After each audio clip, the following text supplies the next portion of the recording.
Allegations contained in the petition dated May 19, 20 petitioners, the suspended chairman, and community members. Edo State Command of the National Drug Law Enforcement Agency has arrested two suspected traffickers and seized a total of 763 kg of skunk cannabis in separate operations conducted ahead of the festive season. State Commander Michael Ofoyeju announced the development in a statement on Wednesday, noting that the operations were part of intensified pre-Yuletide drug control efforts. He added the two vehicles used for transporting the substances were impounded. According to him, the first operation took place on December 2nd at Agu Forest in Akoko, Edo local government area, where operatives intercepted two Honda Accord cars loaded with compressed dried cannabis. One of the drivers, 56-year-old Dada Adedara Baba Wibi, was arrested, while the second driver fled and is still being sought. The vehicles contained 341 and 361 compressed packages, weighing 217.5 kg and 230 kg respectively, bringing the total haul from the operation to 447.5 kg. In a separate raid on December 4th, operatives arrested 36-year-old Stanley Obasowa at a warehouse in East CFA community, Ohuwande local government area. The operation led to the recovery of 8 bags of cannabis seeds weighing 315.8 kilograms. Ofoyeju said the total cannabis and seed seizures from both operations amounted to 763.6 kilograms, describing the outcome as significant in the command's ongoing fight against drug trafficking. He noted that investigations are ongoing to apprehend additional suspects and dismantle drug networks across the state. The NDLEA has urged residents to provide credible intelligence that could aid ongoing operations. Police in Anambra State have arrested a suspected armed robber linked to the high-profile murder of state lawmaker Honorable Azuka Justice. Justice, a member of the Anambra State House of Assembly, was abducted and killed on December 24, 2024, in an incident that shocked the state. The suspect, 26-year-old Ugochukwu Uzo, was apprehended on December 8 in Iyowa Odepe, Obaru local government area during a coordinated operation by the Rapid Response Squad in Akuzu. Police engaged Uzo in a confrontation before taking him to custody. A locally made Beretta pistol and 11 rounds of live ammunition were recovered. Uzo described as the leader of multiple violent criminal gangs operating in Anambra and neighboring states, was noted to have tattoos inscribed with "No Forgiveness" and "No Mercy," reflecting his criminal disposition. During interrogation, he reportedly confessed to his involvement in the lawmaker's abduction and murder. The police described the arrest as a major step in dismantling criminal networks in the state. Investigations are ongoing to identify and apprehend Uzo's accomplices.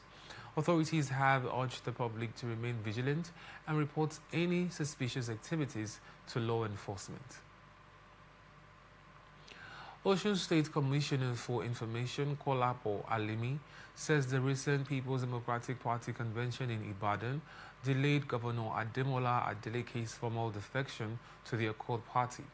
Speaking to newsmen on Wednesday, Alimi explained that although the governor resigned from the PDP on November 4th and joined Accord 2 days later, he postponed the public unveiling to avoid being seen as disrupting the PDP convention. He said Adeleke left the party due to an escalating leadership crisis. Adeleke officially joined the Accord Party on Tuesday, weeks after leaving the PDP, the platform on which he was elected governor. He cited the unresolved national leadership dispute as the reason for his departure. Adding to the growing list of governors and senior politicians exiting the opposition party. The PDP is currently split between two national leadership blocs. One group, backed by Governors Sheyi Makinde and Bala Mohammed, proceeded with the convention in Ibadan following conflicting court rulings on whether the event should hold. Instead of his intentions, The convention deepened the crisis. According to Alimi, the governor believed his political future was threatened if he remained in the PDP. He said Adeleke chose Accord because its manifesto aligns with his administration's governance goals, and the defection has been widely welcomed within the state. Despite joining Accord, the commissioner stated that Adeleke remains fully committed to supporting President Bola Tinubu's re-election, noting that the endorsement of Tinubu predates the defection. Osun State Governor Ademola Adeleke on Wednesday emerged the Accord Party's candidates for the August 8, 2026 governorship election. Adeleke, the only aspirant in the primary held in Osogbo, polled 145 votes out of 150 cast by delegates drawn from the state's 30 local government areas. Announcing the results of the primary, the Secretary of the Electoral Committee, Abdulaziz Salahuddin, said 5 votes were voided. ATM reports that Adeleke, his deputy Kola Adeusi, and several political appointees were present as the exercise commenced. A heavy security presence, including armed police and Department of State services operatives,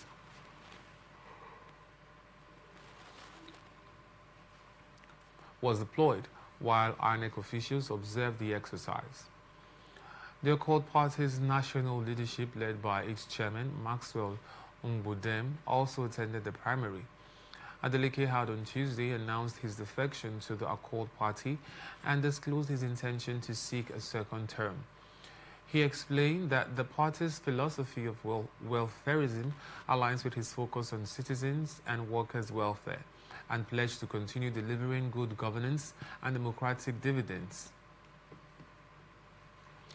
3-member family, a father, mother, and their young child died early Wednesday in a multi-vehicle collision on the Lagos-Ibadan Expressway, according to the Lagos State Traffic Management Authority. 2 other people were critically injured. The crash occurred near Secretariat in Ward Otedola Bridge, involving an Audi, a Toyota Camry, and a Toyota Corolla. Lastma said a speeding, heavily loaded truck struck one of the cars from behind, causing it to lose control and crash into 2 other moving vehicles, triggering a fatal chain reaction. The truck driver reportedly fled the scene, with the vehicle abandoning the victims. Lastma operatives working alongside the Lagos State Ambulance Service rescued the 2 critically injured individuals and transported them to the Lagos State Emergency and Trauma Center at the toll gate. The bodies of the deceased were handed over to the Lagos State Environmental Health Monitoring Unit. Personnel from the Isheri Olowora Police Division, Federal Road Safety Corps, Lagos State Emergency Management Agency, and Lagos Fire and Rescue Service assisted in the operations. LASTMA General Manager Olalekan Bakare Oki described the incident as an immense and painful loss and appealed to motorists to avoid reckless driving, especially speeding with heavily loaded trucks. Amnesty International has called for a transparent and impartial investigation into the killing of at least 9 women protesters in Lamode local government area of Adamawa State, attributing the deaths to what it described as the military's unlawful and excessive use of force. The rights group reported that the military opened fire on women demonstrating using live ammunition without warning. Several other women were injured after being struck by bullets in different parts of their bodies. The incident has been described as horrific, highlighting concerns over the handling of civilian protests by security forces. Amnesty also criticized the government's response to the escalating ethnic conflict between the Bachama and Chobo communities, which reportedly began over land disputes and the theft of a motorcycle. The group noted that security agencies often respond too slowly or ineffectively to communal violence, and when they do intervene, their actions can lead to further casualties and destruction instead of restoring peace. The organization emphasized that repeated failures to investigate human rights violations are fostering a dangerous disregard for the sanctity of life in Nigeria. The decomposed body of Malam Awal Yakubu, a 45-year-old Quranic teacher and father of 7, was discovered on Monday, December 8, 2025, in an uncompleted building at Talba Housing Estate, Niger State. Yakubu, who ran a Quranic school in Bakin Saleh, had been reported missing since Thursday, December 4, leaving his community in mourning. Children searching for a missing fowl were the first to find the body. Local sources noted that a pack of matches and a bottle of tiger nut drink were found near the remains, while Yakubu's clothes and shoes were scattered in different parts of the building, suggesting a possible struggle of deliberate arrangement. The Niger State Police Public Relations Officer, SP Wasiu Abiodun, confirms that police received a report around 10 a.m. on December 7 about a corpse behind Talba Estate on Bida Road, Pakungu. Operatives from Pakungu Division responded promptly and discovered the decomposed body. Relatives later identified the remains as Yakubu's. The body, suspected to have been dumped at the location, was evacuated to the hospital. Police have launched an investigation to determine the circumstances and cause of the death. The community remains in grief as authorities work to provide clarity on the tragic incident. New theater commander of the Joint Task Force Northwest Operation, Fansam Yama, Major General Bello Idris, has pledged to eliminate banditry in Zamfara State through a decisive and aggressive military strategy.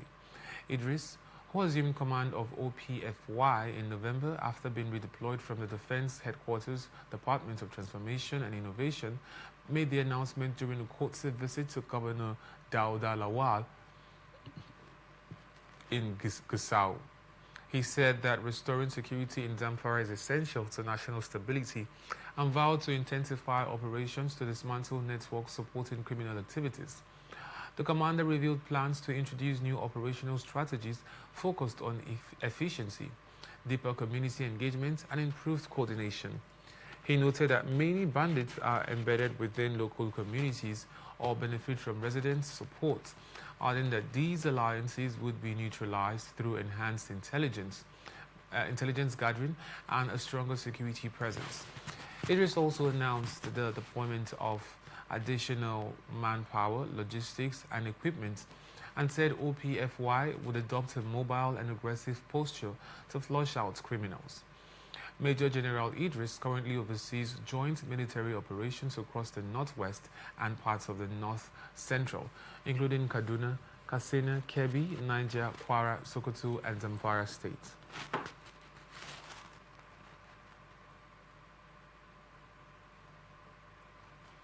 President Bola Tinubu on Wednesday reiterated his directive to pull police officers off VIP protection and redeploy them to core policing duties. The announcement came just before he presided over the Federal Executive Council at the State House, Abuja. Tinubu instructed the Minister of Interior, the Inspector General of Police, and the National Security and Civil Defense Corps to ensure that withdrawn police escorts are immediately replaced to prevent VIPs from being left vulnerable. The National Security Advisor and the Department of State Services were tasked with providing further guidance and oversight to implement the directive. The move is framed as a response to a surge in kidnappings, with the president emphasizing that all security forces should be fully deployed to patrol communities, investigate crimes, and protect schools. Civil defense personnel will provide protection where necessary, and forest guards will now be armed as part of the broader security strategy. In addition, Tinubu directed Vice President Kashim Shettima to use the National Economic Council to identify and rehabilitate grazing reserves into ranches. The initiative aims to prevent farmer-herder conflict and formalize the livestock economy, turning potential flashpoints into economically viable areas. The Wednesday directive follows an earlier presidential order on November 23rd to withdraw police details from VIPs to free manpower for community and highway patrols. Tinubu emphasized that VIPs seeking police protection must now rely on personnel from the Nigeria Security and Civil Defense Corps. Nigerian Senate has launched an investigation into what it describes as the uneven enforcement of President Bola Ahmed Tinubu's directive ordering the withdrawal of police personnel from VIPs. Raising the matter on the Order 9, Senator Abdul Ningi of Bauchi Central raised concerns on the Senate floor over the withdrawal of his only police orderly. He questioned why many political office holders still have police protection while his security was removed, calling for fairness and uniform application of the directive from the President and Vice President to ministers and others. Senator Nengi also noted that some ministers, business persons and entertainers continue to receive police protection despite the security withdrawal order. He urged the leadership of the Senate to direct the Police Affairs Committee to investigate this selective enforcement, warning that the National Assembly should not be singled out. My police orderly and other police orderlies are withdrawn. Mr. President, I have no problem with that. My problem is that this thing should go across the board. It should not be, don't worry, it should be done across the board. Let's see what happens from the office of the President to the Vice President to the Senate President to the Speaker of the House to the ministers. Mr. President, I'm coming after they have withdrawn my only orderly. I saw 2 convoys of ministers and they were carrying lots of security personnel. I have also seen business concern, Chinese and other business concern. Yesterday, with the compliments of orderlies. Mr. President, I have also seen daughters and sons of political office holders having orderlies and having security covers.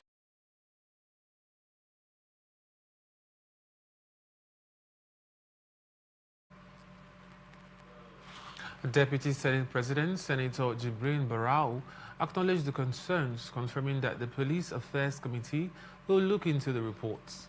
Senator Barau explained the withdrawal aims to boost police efforts against Nigeria's security challenges and assured that the Senate remains committed to protecting its members. He expressed hope President Tinubu will reconsider and restore Senator Ningi's police orderly and praised the President's efforts to improve national security with the Senate's full support. Sometimes you confer. When you have issues like this, you do come to me and then we get that sorted out. Sometimes you could sort that out, informally. But this time around, you brought it out to the attention of the entire Senate.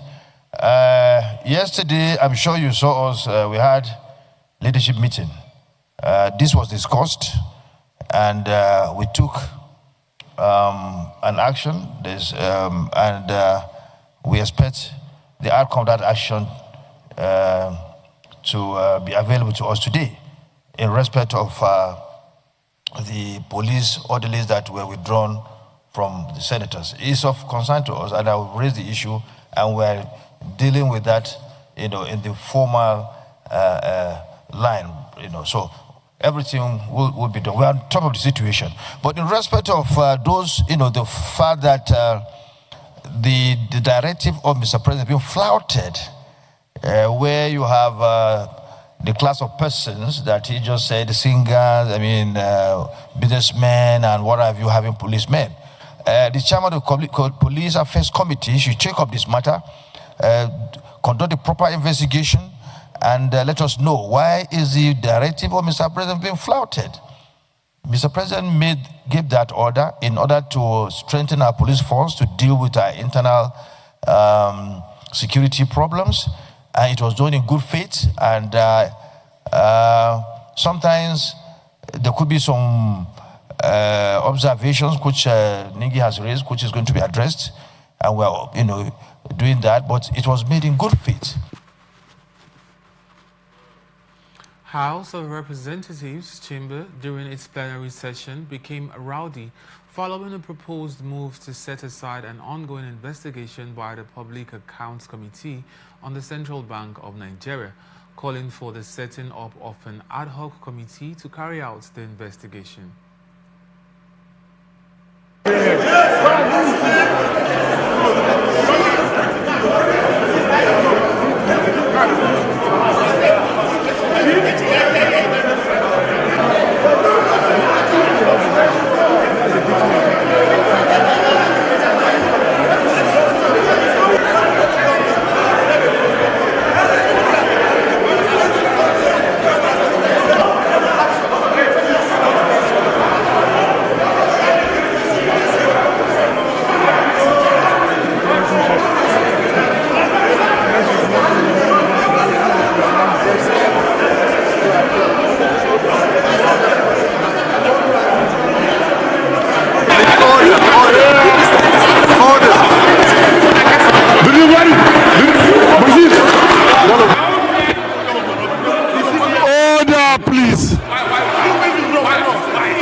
Public Account Committee computed the collection from the data supplied by the Central Bank of Nigeria to be 19,834,886,731.77, leaving a difference of 11,098,385,523.19.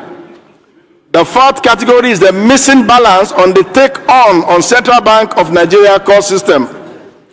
Further note the discovery of a migration discrepancy amounting to 2,686,325,119.825 naira being outstanding and payable to the federal government asset recovery account.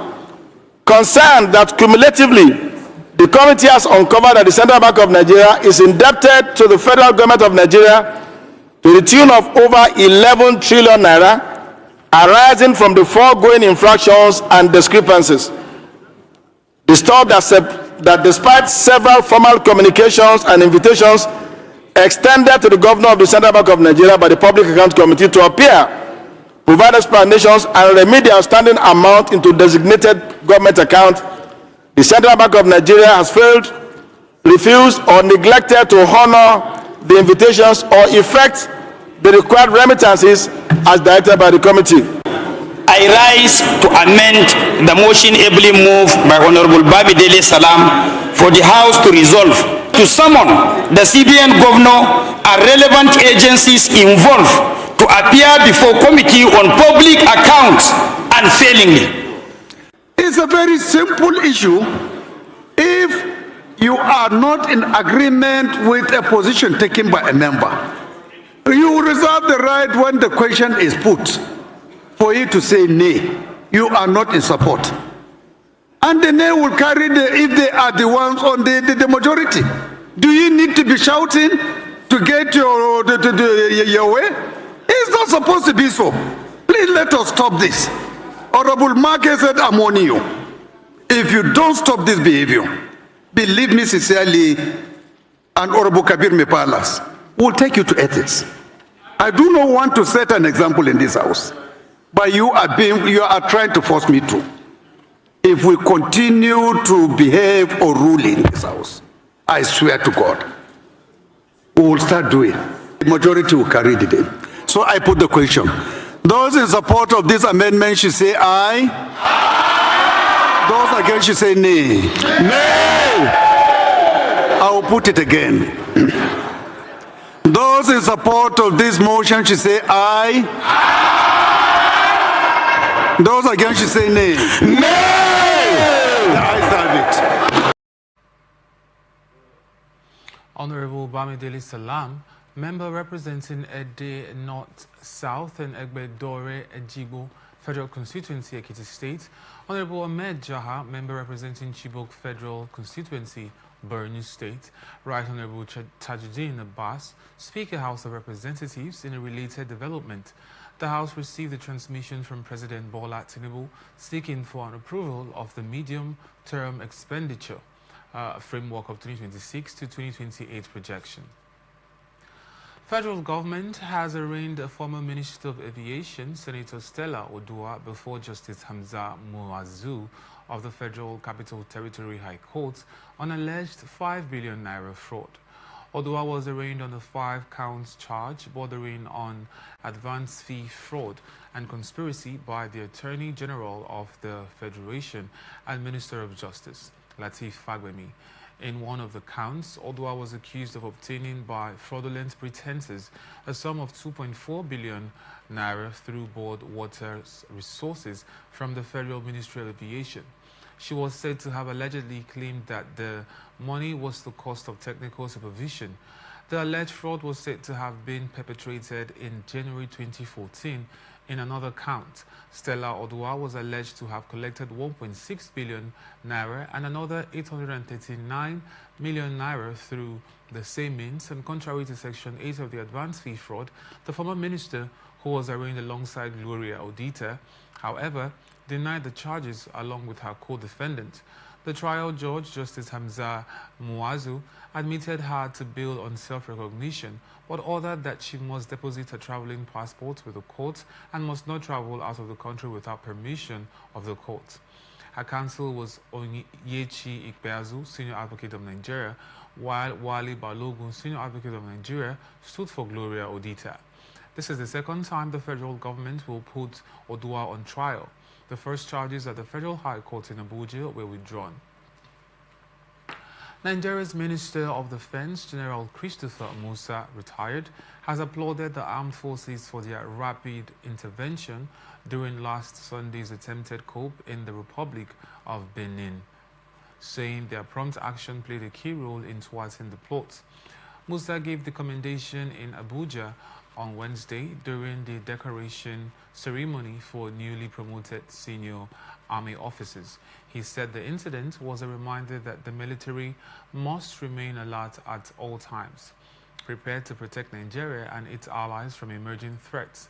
Musa emphasized that no arm of the military can operate successfully without collaborating with others, stressing that national security demands seamless joint operations across the Army, Navy, Air Force, and other security services. Earlier in his remarks, the Chief of Army Staff, Lieutenant General Waidi Shaibu, said Nigeria remains central to safeguarding peace in West Africa and must continue supporting regional efforts against instability.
People's Democratic Party has ascribed the defection of River State Governor Siminalayi Fubara to the All Progressives Congress as self-inflicted, warning that the development threatens Nigeria's democratic balance.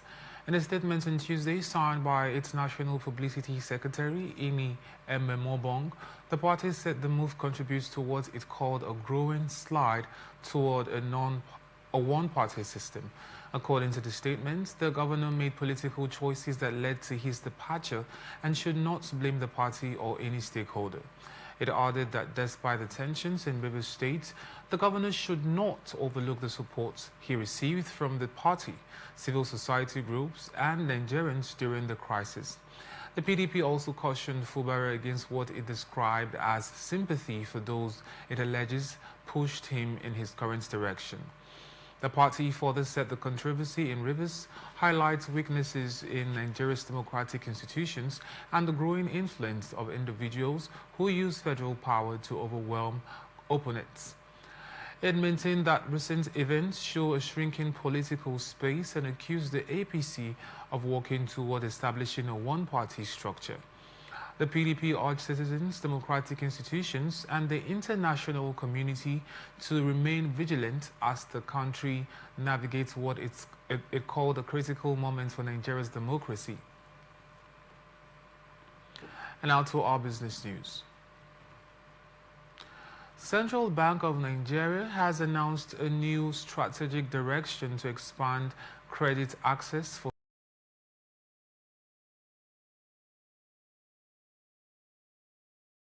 the reconstituted agriculture.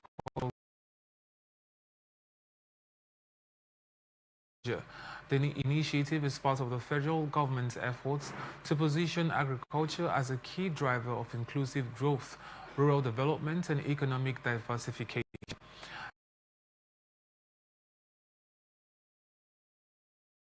Over 20% to GDP, the agricultural sector still receives less than 5% of total bank credit, a gap that has limited the potential of millions of farmers.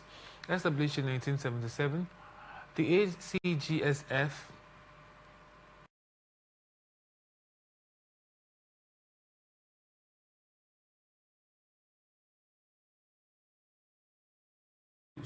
its recent revamp is designed to transform it into a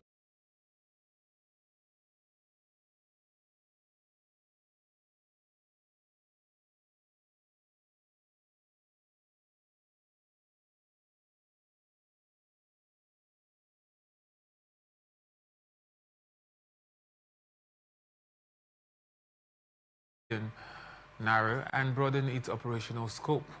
The new board now includes farmers' representatives to ensure policies address real sector needs. A major focus of the revamp is unlocking affordable credit for smallholders who produce 90% of the nation's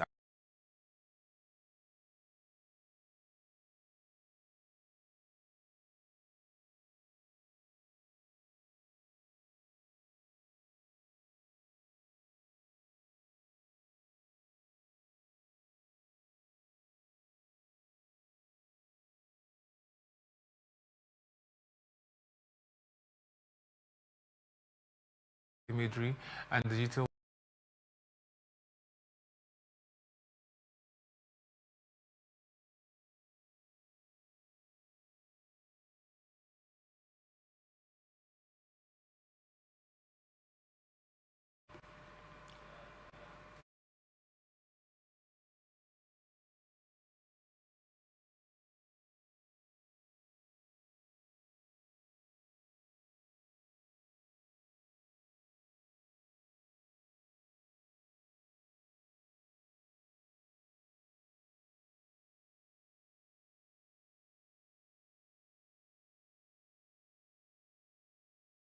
Minister of Foreign Affairs and chair of that Economic Community of West Africa States Council of Ministers, Timothy Kaba, has called for a renewed commitment to democracy, peace, and regional stability.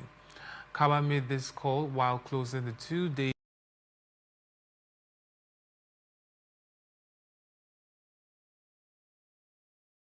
offering a wide-ranging on the growing threats facing West Africa.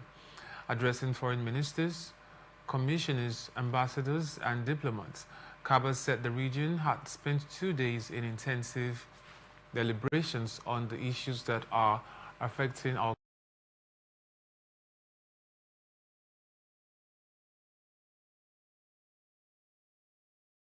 insulated from the rising geopolitical tensions among global powers. Kaba pointed to Africa's long history of bearing the pressures of global transformation, referencing the transatlantic.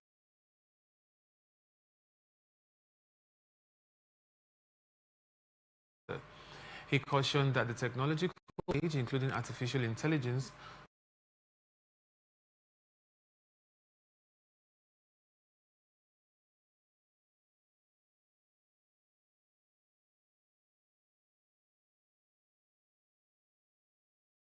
and disease, despite concerns that multilateral institutions worldwide are falling apart.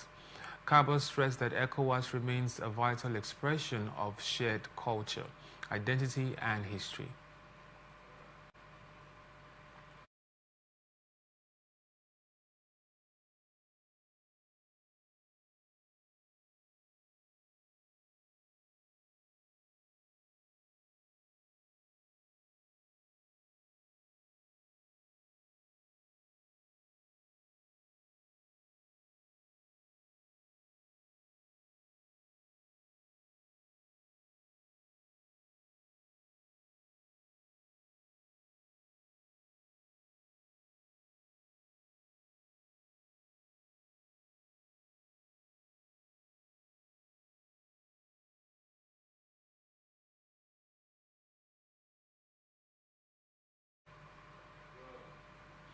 And now to our sports news. RB Leipzig has appointed Tatjana Hayemi as the club's new chief executive, making her the first female club boss in German football history. The 59-year-old Swiss executive will assume the role on January 1 and head Leipzig's management board. A former footballer, Hayemi earned 23 caps for the Swiss national team and has since held sports administration positions at UEFA, FIFA, and the Swiss Football Association. Hayemi succeeds former CEO Oliver Mintzlaff, who praised her expertise, leadership, and strategic vision, saying she will guide the club through its next stages of development. Founded in 2009, RB Leipzig rose from Germany's fifth tier to the Bundesliga, achieving promotion in 2016. The club has won 2 German Cups and reached the Champions League semi-finals in 2020. Since January 2025, former Liverpool manager Jurgen Klopp has overseen RB Leipzig and other clubs within the Red Bull football network, including teams in New York and Bragantino, as global head of football.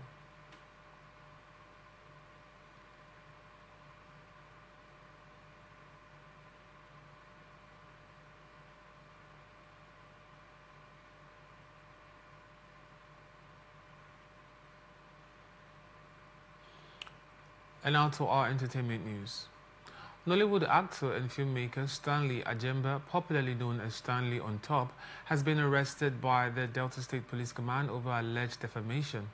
The arrest followed the petition filed by actress Gwyneth Hilbert. Stanley was reportedly detained on Tuesday in SCID Asaba.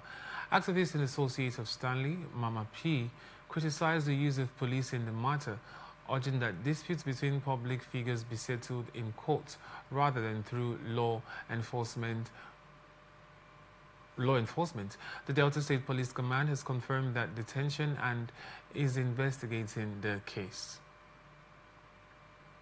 Nollywood actress Regina Daniels has said she has no plans to remarry following her publicized separation from Senator Ned Nwoko.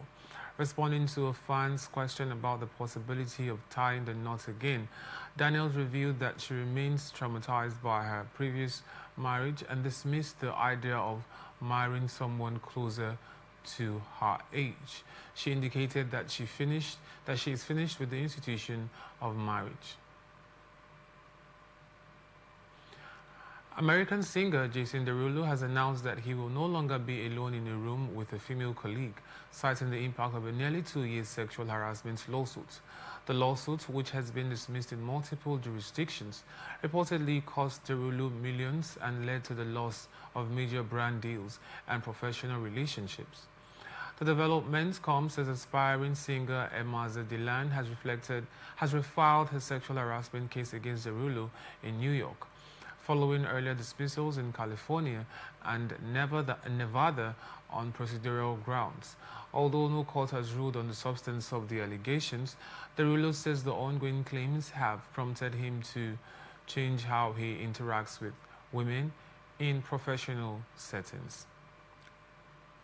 And that's the global news for tonight. Before we go, another look at the major stories. Fubara denies rift with Rivers Assembly and calls for unity. Adeleke emerges the court party governorship candidate. Tinubu reaffirms withdrawal of police details from VIPs. CBN launches new strategy to boost smallholder farmers' credit. Australia bans social media use for under 16 children. RB Leipzig appoints first woman CEO in German football. Regina Daniels dismisses idea of marrying again.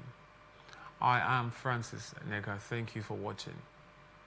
You can follow us on our social media platforms on Twitter now X at Atlantic TV Net, Facebook and YouTube at Atlantic Television Network, on Instagram at Atlantic TV Network. Remember, peace and unity are the pathways to progress. Thank you for watching.